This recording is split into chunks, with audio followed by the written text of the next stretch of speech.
యెహోషువ గ్రంథాన్ని మనం చూసినట్లయితే ఇది ఒక టఫ్ సబ్జెక్ట్. అంటే ఇందులో ఎంతో ఈజీగా వ్రాయబడి ఉంటది, కానీ ప్రతి ఒక్క మాటలో కూడా చాలా మిస్టరీస్ దాగి ఉన్నటువంటి విషయాన్ని మనం చూస్తాం. యెహోషువ గ్రంథం మొదటి అధ్యాయం అంతా మనం చదివితే ఇది 18 వచనాలు ఉంటది, కానీ ఈ 18 వచనాల్లో దేవుడు ఒక డోర్ క్లోజ్ చేసి ఒక డోర్ ఎలాగ ఓపెన్ చేస్తారన్న విషయం మనకు అక్కడ కనబడుతూ ఉంటది. అంటే మోషే యొక్క డోర్ అక్కడతో అక్కడ మూతపడిపోయి యెహోషువ క్రొత్తగా ఆ యొక్క జర్నీని టేకప్ చేసినటువంటి విషయాన్ని మనం చూస్తాం. అప్పటి వరకు మోషే తన ప్రజలైనటువంటి ఇశ్రాయేలీయులను విడిపించుటకు పంపబడిన వాడు, ఒక విమోచకుడు అనే విషయం మనందరికీ తెలుసు. ఇప్పుడు మోషే ఇక లేనటువంటి విషయాన్ని మనం చూస్తాం. ప్రజలైనటువంటి ఇశ్రాయేలీయులు ఈసగారు కూడా మోషే పర్వతం మీదకు వెళ్ళాడు, దేవుని దగ్గర ఏదో ఒక ఇన్స్ట్రక్షన్స్ ఒక కమాండ్స్ తీసుకుని దిగి వస్తాడని వాళ్ళు ఎక్స్పెక్ట్ చేస్తూ ఎదురు చూస్తూ ఉంటారు. కానీ మోషే తిరిగి రాలేనటువంటి విషయాన్ని మనం ఇక్కడ చూస్తాం. 40 సంవత్సరములు సర్వైవల్ ట్రైనింగే జరిగినటువంటి విషయాన్ని మనం చూస్తాం. అంటే అక్కడ విల్డర్నెస్ ఎక్స్పీరియన్సెస్ అంత కంఫర్టబుల్గా ఉండవనేటటువంటి విషయం కూడా మనం చూస్తాం. అయితే ఇప్పుడు మోషే మృతి పొందిన తర్వాత యెహోషువ ఆ ఛార్జ్ని టేకప్ చేసుకునేటప్పుడు ఇప్పుడు వాళ్ళకి ఇంకా సర్వైవల్ ట్రైనింగ్ అవసరం లేదు, కానీ సక్సెస్ అంటే ఏంటో చూపించాలని దేవుని యొక్క ఉద్దేశంగా మనం చూస్తాం. అందుకే యెహోషువ గ్రంథం మొదటి అధ్యాయము 8వ వచనంలో మనం చదివినట్లయితే ఈ మార్గమును వర్ధిల్ల చేసుకుని చక్కగా ప్రవర్తించదు. వర్ధిల్ల చేసుకోవడం అంటే సక్సెస్ అనేది ఇప్పుడు వీరు నేర్చుకోవాల్సినటువంటి పరిస్థితి అయి ఉంది. అంటే ఈ 40 సంవత్సరాలు కూడా వారు ఎలాగ ఈ అరణ్యంలో సస్టైన్ అవ్వాలి అన్న విషయం మాత్రం మోషే నడిపింపు ద్వారా వారు నేర్చుకున్నటువంటి విషయాన్ని మనం ఇక్కడ చూస్తాం. ఆ పాత లీడర్ నుంచి ఇప్పుడు క్రొత్త లీడర్ వీరి జీవితాల్లో ఆయన ఛార్జ్ తీసుకుని వీరిని నడిపించాలి. అయితే ఈ క్రొత్త లీడర్తో క్రొత్త ఎక్స్పీరియన్స్తో ఎలాగ నడవాలి అనుకున్నటువంటి ఆ సందర్భంలో యెహోషువ మోషే యొక్క ఛార్జ్ తీసుకున్నప్పుడు తండ్రి అయినటువంటి యెహోవా యెహోషువతో చెప్పినటువంటి విషయం ఏంటంటే, నువ్వు భయపడకు, నిబ్బరముగా ఉండు, ఈ దేశమును నేను నీకు ఇచ్చి ఉన్నాను, నువ్వు అడుగు పెట్టిన ప్రతి స్థలమును నేను నీకు దయచేస్తానని చెప్పినటువంటి విషయాన్ని మనం చూస్తాం. అయితే వీళ్ళు ఇప్పటి వరకు ఏ రకంగా నడిపించారు అంటే 40 సంవత్సరాలు కూడా వారు ఆహారమును వారు కష్టపడకుండా మన్నా వారికి ప్రతి ఉదయము వారికి దొరికినటువంటి విషయాన్ని మనం చూస్తాం. ఈ ఓల్డ్ థింకింగ్ మెంటాలిటీతో వీళ్ళు న్యూ లీడర్తో న్యూ లెవెల్స్లో న్యూ డైమెన్షన్స్లో వెళ్ళాలంటే వీళ్ళకి కుదరదు. మనం దేవుని యొక్క వాక్యంలో కూడా మనం చూస్తాం, ఎవరునూ క్రొత్త ద్రాక్షారసము పాత తిత్తులలో వేయడానికి వీలు లేదు. ఎందుకంటే పాత తిత్తుల్లో వేస్తే దానికి ఫ్లెక్సిబిలిటీ లేదు కనుక, అంటే అది హార్డన్ అయిపోతుంది కనుక ఈ క్రొత్త ద్రాక్షారసాన్ని పొంగే లక్షణం ఉంది కనుక దాన్ని అది కంటైన్ చేయలేదు. అలాగే మనం ఓల్డ్ మెంటాలిటీతో ఓల్డ్ థింకింగ్ ప్యాటర్న్తో మనం న్యూ లెవెల్స్లోకి అడుగు పెట్టలేము. ఇప్పుడు యెహోషువ ఎటువైపు తీసుకుని వెళ్తున్నాడంటే ఎలాగ మనం సక్సెస్ అచీవ్ చేయాలి, ఎలాగ దేవుడు చెప్పినటువంటి వాగ్దత్త దేశంలో మనం ప్రవేశించాలి, ఆ ప్రామిస్ ల్యాండ్ని మనం ఎలాగ పొసెస్ చేసుకోవాలి, దేవుడు ఇచ్చినటువంటి వాగ్దానాల మన జీవితంలో మనం ఎలాగ ఓన్ చేసుకోవాలి అనే విషయాలు ఇప్పుడు నేర్చుకోవాల్సినటువంటి వారిగా ఉన్నాం. అలాగే మనం గత కొద్ది కాలానికి క్రితం వెళ్తే మన తల్లిదండ్రులు ఏం చేశారంటే వాళ్ళు బాప్తిస్మం తీసుకుని రక్షణ పొందుకొని ఒక సంఘములో చేర్చబడి దేవుని బిడ్డలుగా వారు బ్రతికినటువంటి విషయాన్ని మనం చూస్తాం. అంటే క్రైస్తవ విశ్వాస జీవితంలోనికి అడుగుపెట్టినటువంటి విషయాన్ని మనం చూస్తాం. అది ఓల్డ్ సెట్ అయిపోయింది. ఇప్పుడు మనం క్రొత్త జనరేషన్ వచ్చినప్పుడు మనం ఏం చేయాలంటే ఓల్డ్ థింకింగ్తో న్యూ డైమెన్షన్స్లోకి న్యూ లెవెల్స్లోకి మనము పరుగులు పెట్టడానికి అవకాశం లేదు. దేవుడిచ్చినటువంటి బ్లెస్సింగ్స్ మనం తీసుకోవడానికి అవకాశం లేదు. ఎందుకంటే గతంలో 2 ఎద్దుల బండ్ల మీద వెళ్ళిపోయేవారు, ఇప్పుడు మనం ఏం చేస్తాం, కార్లు వాడుతున్నాం, ఇంకా హై స్పీడ్ కార్లు కొంటూ ఉంటాం, అంత కాకపోతే ప్లేన్స్ మీద వెళ్ళిపోతూ ఉంటాం.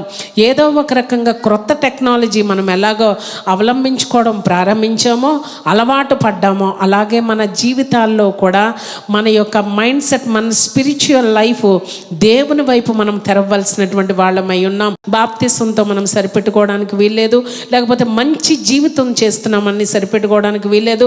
సత్క్రియలు చేస్తున్నామండి, గుడ్ వర్క్స్ చేస్తున్నామండి, అన్నిటిలో మేము పార్టిసిపేట్ చేస్తున్నామండి, లేకపోతే అనేకమైనటువంటి యాక్టివిటీస్లో మేము ఉన్నామండి, మా సంఘం ఉందండి చెప్పుకోవడానికి వీల్లేదు. స్పిరిచువల్ లెవెల్స్ మనం ఏ రకంగా క్రొత్త అనుభవాలు, క్రొత్త కష్టాలు, క్రొత్త బాధలు మనకి కలిగినప్పుడు ఆ క్రొత్త వాటిని ఎదుర్కోవాలంటే ఆ క్రొత్త సొల్యూషన్స్, మన ప్రశ్నలకు జవాబులు రావాల్సి ఉంది అనే విషయాన్ని మనం ఇక్కడ గమనించుకోవాల్సినటువంటి వారమై ఉన్నాం. యెహోషువ గ్రంథం 1వ అధ్యాయము 10-11 వచనాలు ఒకసారి చదువుకుందాం. కాగా యెహోషువ ప్రజల నాయకులకు ఇలాగూ ఆజ్ఞాపించెను, 3 దినములలోగా మీరు ఈ యోర్దానును దాటవలెను. 3 దినములలోగా ఈ యోర్దాను దాటవండి, మీ కొరకు మీరు ఆహారాన్ని సిద్ధపరచుకోండి అని చెప్పినటువంటి విషయాన్ని మనం చూస్తాం. ఇప్పుడు సడన్ గా ఏమైందంటే మోషే వారి జీవితంలో నుండి వెళ్ళిపోయినటువంటి విషయాన్ని మనం చూస్తాం. 40 సంవత్సరాలు ప్రతి ఉదయమును కూడా ఆ పితరులు, ఆ ఫాదర్స్ లేచేటప్పటికి వాళ్ళు ఏం చూసేవారంట, మన్నా మంచుతో పాటు ప్రతి ఎర్లీ మార్నింగ్ ఆ డ్యూతో పాటు ఆ మన్నా పడిపోయినప్పుడు ఆ మన్నాన్ని తీసుకుని వాళ్ళు కలెక్ట్ చేసుకుని వారి గృహానికి సరిపోయినటువంటి ఆహారాన్ని వాళ్ళు తీసుకుంటూ ఉండేవారు. అయితే ఆ ఆహారాన్ని ఎవరైనా కొంచెం ఎక్స్ట్రాగా ఆలోచించేసి కొంచెం కక్కుర్తి పడి రేపటి కొరకు ఎవరికి తెలియకుండా దాచుకుందామని వాళ్ళు దాచుకుంటే ఉదయానికి అది పాడైపోయి కంపు కొట్టేది అని దేవుని యొక్క వాక్యం మనం చూస్తాం. నిన్నటి బ్రెడ్ దాచుకున్న వాళ్ళకి ఈ రోజుకు ఎలాగో ఉపయోగపడలేదో, నిన్నటి ఆహారంతో, నిన్నటి అనాయింటింగ్తో, నిన్నటి ప్రార్థనతో ఇవాళ మనము దినాన్ని ఎదుర్కోవడానికి వీలు కాదు అని చెప్పినటువంటి విషయాన్ని మనం చూస్తాం. ఇక్కడ ఏం జరిగిందంట, ఒకసారి మనము యెహోషువ గ్రంథము 5వ అధ్యాయం 12వ వచనం మనం చదువుకుందాం. మన్నా మానిపోయెను, అటు తరువాత ఇశ్రాయేలీయులకు మన్నా దొరకకపోయెను. ఇక్కడ మనం ఆలోచించినట్లయితే సడన్ గా అప్పటి వరకు వాళ్ళకి ఏమైందంట, వాళ్ళు కష్టపడవలసిన అవసరం లేదంట, చక్కగా పడుకునేవారంట, వాళ్ళ పనులు వాళ్ళు చేసుకుని వాళ్ళు చక్కగా ఉండి ఉదయం లేచేటప్పటికి ఏమైపోయేదంట, ఆ పాళెంలో మన్నా ఆకాశము నుండి కురిపింపబడేదంట. వీళ్ళు వెళ్ళి కలెక్ట్ చేసుకుని తినేయడం ఇవన్నీ వీళ్ళకి అలవాటు అయిపోయినాయి. 40 సంవత్సరంలో సడన్ గా వితౌట్ ఎనీ వార్నింగ్, ఎవ్వరూ వారికి ఏ విధమైనటువంటి హెచ్చరికలు కానీ వార్నింగ్స్ కానీ ఏది తెలియకుండా మన్నా సీజ్డ్, అంటే మన్నా నిలిచిపోయింది, ఆగిపోయింది. ప్రతిరోజు వాళ్ళ జీవితంలో ఒకదానికి కష్టమైపోయారు. అంటే ఏంటంటే ఉదయం లేవగానే మనకు మన్నా వస్తుంది, ఆ మన్నా తీసుకుంటాం, మనం తినేద్దాం. ఇప్పుడు వీరి జీవితంలో ఏమైపోయిందో తెలుసా, ఇంకా మోషే అన్న ఆయన్ని వారి జీవితాల్లో ఎన్నడూ వారు చూడరు. ఇంతవరకు వారికి సహాయం చేసినటువంటి హస్తాలు ఇక ఎన్నడూ వారికి కనబడకుండా పోయినటువంటి విషయాన్ని మనం చూస్తాం. సరేలే మన్నా పడిపోతుంది కదా అనుకున్నారు. మోషే కార్యాలు ఆగిపోయినాయి, మోషే మృతి చెందాడు, ఇప్పుడు మన్నా ఆగిపోయింది. ఇప్పుడు వీళ్ళు ఏం చేస్తున్నారంటే ఆ మౌంటైన్ క్రింద ఉండి గట్టిగా దేవునికి మొరపెడుతున్నటువంటి విషయాన్ని మనం చూస్తాం. వాళ్ళు ఏం చేస్తున్నారంటే మొరపెడుతూ ఉంటే సరిపోదు, వాళ్ళు ఇప్పుడు ఏం చేయాలంటే వాగ్దాత దేశంలోనికి ప్రవేశించాలి.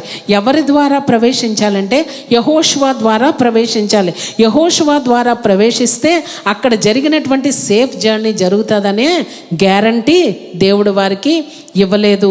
యెహోషువతో కూడా చెప్పలేనటువంటి విషయాన్ని మనం చూస్తాం. ఇప్పుడు వరకు వాళ్ళు ఏం చేశారంటే ఎవరో ఒకరి మీద డిపెండ్ అవుతూ జీవించారు. అంటే డిపెండెన్స్గా వారు జీవించినటువంటి విషయాన్ని మనం చూస్తాం. ఇప్పటి నుండి వారు చేయవలసినటువంటి పని ఏంటంటే ఇంటర్ డిపెండెన్స్గా మారేటటువంటి సమయం వచ్చేసింది. అంటే ఇంతవరకు ఆయన పెడతారు కదా, మనం తింటాము కదా అనేటటువంటి విషయంతో వీరు ముందుకు సాగినటువంటి విషయాన్ని మనం చూస్తాం. ఇప్పుడు అబ్రప్ట్గా అన్నీ కట్ అయిపోయిన విషయాన్ని మనం చూస్తాం. అటువంటి సందర్భాల్లో వాళ్ళు ఏం చేయాలి, ఏం చేశారు అన్న విషయాన్ని మనం ఇక్కడ ఆలోచన చేయాలి. ఎందుకంటే మన విశ్వాస జీవితంలో ఇంతవరకు నడిచినటువంటి నడక మనకు సరిపోదు అన్న విషయాన్ని మనం ఇక్కడ జ్ఞాపకం చేసుకోవాలి. ఎందుకంటే ఒక డోరు క్లోజ్ అయిపోతే ఇంకో డోరు మనకు ఓపెన్ అవ్వాల్సినటువంటి పరిస్థితుల్లో ఉన్నాం. సర్వసాధారణంగా దానికి మనం ఏమి చేయాలంటే సిద్ధపడవలసినటువంటి వారమై ఉన్నాం. దేవుని యొక్క ప్రామిస్డ్ ల్యాండ్లో, దేవుని యొక్క నిత్య రాజ్యంలో మనం ప్రవేశించాలని మనందరికీ ఆశ ఉంది. కానీ అక్కడ ప్రవేశించక ముందు మనకు కొంచెం ప్రిపరేషన్ అవసరం అనేటటువంటి విషయాన్ని మనం చూస్తాం. ఎందుకంటే మన తల్లిదండ్రులు జీవించినటువంటి జీవితం మనకు సరిపోదు. ఏమంటే వాళ్ళ రక్షణతో సరిపెట్టుకుని మంచి జీవితం జీవించారు, వాళ్ళ వరకు సరిపోయింది. మన జీవితం ఇలా సాఫీగా వెళ్ళిపోతుంది అనుకుంటాం, కానీ ఒక జీవితం మనకి మార్పు అనేది కలుగుతుంది. మన పాత మైండ్ సెట్తో అంటే కొన్ని సరిపెట్టేసుకుంటాం మన విశ్వాస జీవితంలో. వాటితో న్యూ లెవెల్లో మన స్పిరిచువల్ లైఫ్ కొనసాగాలంటే అది చాలా కష్టము. మన ఆత్మను మనము పోగొట్టుకుంటామన్న విషయాన్ని మనము ఆలోచన చేసుకొనవలసిన వారమై ఉన్నాం. మనందరి జీవితాల్లో కొన్ని విషయాల్లో కాంప్రమైజ్ అయిపోతూ ఉంటాం, టాలరేట్ చేస్తూ ఉంటాం. కొన్ని ఇది పర్వాలేదులే, ఇది పర్వాలేదులే, ఇది పర్వాలేదు, ఏంటి పర్వాలేదు, రాబోయే దినాల్లో పర్వాలేదని చెప్పుకోవడానికి మనకు ఏ విధమైనటువంటి అవకాశాలు లేవు. మన యొక్క జీవన విధానం గడుపుకోవడానికి, మన ఉన్నటువంటి నీడ్స్, మనకున్నటువంటి వాంట్స్ తీర్చుకోవాలంటే మనకి డబ్బు ఎలాగ అవసరమో అలాగే మన ఆత్మీయ స్థితిలో కూడా మనం ఉన్న వాటితో సరిపెట్టుకోవడానికి వీల్లేదు. ఎందుకంటే మనకి క్రొత్త బ్లెస్సింగ్స్ కావాలి.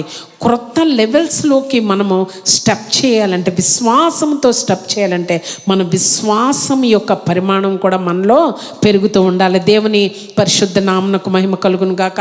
లోకాసు వార్త 15వ అధ్యాయం ఎవరు తీయొద్దు, కానీ అక్కడ తప్పిపోయినటువంటి కుమారుని యొక్క కథ మనకు అక్కడ కనబడుతూ ఉంటుంది. పందులు తినేటటువంటి పొట్టు తినడానికి అక్కడికి వెళ్ళినటువంటి విషయాన్ని మనం చూస్తాం. ఒక్కసారి లోకాసు వార్త 15వ అధ్యాయము 17వ వచనం ఒక్కసారి చదువుకుందాం. అయితే బుద్ధి వచ్చినప్పుడు వాడు, బుద్ధి వచ్చినప్పుడు అంటే he came to his right mind. అంటే ఇక్కడ ఇతను ఎంత ప్రాడిగల్ సన్ అంటే అతని పేరు కూడా టెక్స్ట్ లో వ్రాయబడలేదు, నేమ్లెస్ తను. అంతే, ఒక ఏంజెల్ వచ్చి తనకి సహాయపడినటువంటి విషయం మనకు అక్కడ కనబడదు. లేకపోతే దేవుని యొక్క వాక్యము ఒక ప్రవక్త కానీ, సేవకుడు కానీ, బైబిల్ స్క్రిప్చర్ కానీ తను విజిట్ చేసినటువంటి విషయాన్ని మనం అక్కడ చూడం. దేవుడే తనకు వచ్చి డివైన్ విజిటేషన్ ఏదన్నా జరిగిందా అంటే దానికి కూడా ఆధారం లేదు. పోనీ ఎవరైనా బుద్ధి చెప్పారా అంటే అది కూడా మనకు అక్కడ ఆనవాళ్ళు ఏమీ లేదు. కానీ తన పడుతున్నటువంటి ఆ కష్టానికి, ఆ వేదనకి ఇప్పుడు తనకి ఏమైందంట, బుద్ధి వచ్చిందంట. ఎప్పుడైతే తన మైండ్ చేంజ్ అయ్యిందో తనకి ఎవ్వరూ చెప్పవలసిన అవసరం లేదు. నేను ఇక్కడ పందులు తినేటటువంటి పొట్టు తిని నేను తృప్తి పడుతున్నాను, కానీ నా తండ్రి ఇంట్లో పనిచేసే వాళ్ళు తినేటటువంటి ఆహారం, ఎంతో ఆహారం ఉంది కనుక నా తండ్రి దగ్గరకు నేను తిరిగి వెళ్ళిపోదామని తాను నిర్ణయం తీసుకున్నాడు. అందుకే సామెతలు 23:7 వచనంలో ఒక చక్కటి మాట ఉంటుంది, as a man thinketh so is he అని ఉంటుంది. అంటే ఒక మానవుడు ఏ విధంగా థింక్ చేస్తాడో ఆ రకంగా అవుతాడంట. ఇంగ్లీష్లో మాత్రం చాలా చక్కగా ఉంది. నువ్వు పాజిటివ్ థింక్ చేస్తావు అనుకో, నీ లైఫ్ అంతా పాజిటివ్గానే ఉంటుందంట. నువ్వు నెగిటివ్ థింక్ చేస్తావు అనుకో, నీ జీవితం అంతా నెగిటివ్గానే ఉంటుందంట. నువ్వు ఏది ఆలోచిస్తావు నువ్వు అదేనంట. కనుక మన థింకింగ్ ప్యాటర్న్ ఏ రకంగా ఉంది అన్నటువంటి విషయాన్ని మనం ఇక్కడ ఆలోచించాలి. అయితే ఇక్కడ మనం ఇప్పటి వరకు మాట్లాడుకున్న అన్నిటికీ సారాంశం ఏంటంటే యెహోషువ గ్రంథం 1వ అధ్యాయము 2వ వచనం చదవండి. కాబట్టి నీవు లేచి నీవును ఈ జనులందరూ యోర్దాను నది దాటి నేను ఇశ్రాయేలీలకు ఇచ్చు దేశములోనికి వెళ్ళుడి. Already I have given you అని అర్థం. ఫైట్ చేసి దాన్ని పొసెస్ చేసుకోండి. ఫైటింగ్ అంటే ఏంటంటే వెళ్ళి వాళ్ళతో యుద్ధం చేయమని అక్కడ వాళ్ళకి ఫిజికల్గా చెప్పాడు, కానీ స్పిరిచువల్ వెపన్స్ మనకు ప్రభు అనుగ్రహించాడు.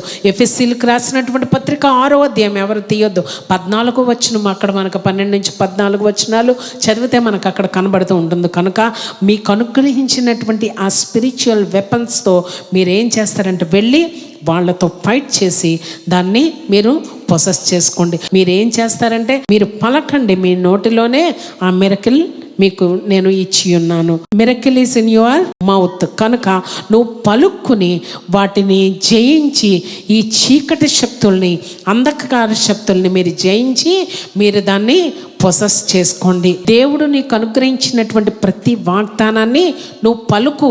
ఎందుకంటే దేవుడు ఆల్రెడీ పలికి ప్రవక్తల ద్వారా వ్రాయించినటువంటి ఆ మాటను నువ్వు మళ్ళీ కన్ఫెస్ చేయి, నువ్వు మళ్ళీ మటర్ చేయి, ధ్యానించి మెడిటేట్ చేసి దాన్ని నువ్వు ఎప్పుడైతే కన్ఫెస్ చేస్తావో, ఎప్పుడైతే పలుకుతావో దేవుడు దాన్ని బ్యాకప్ చేస్తాడంట. దేవుని పరిశుద్ధ నామమునకు మహిమ కలుగును గాక.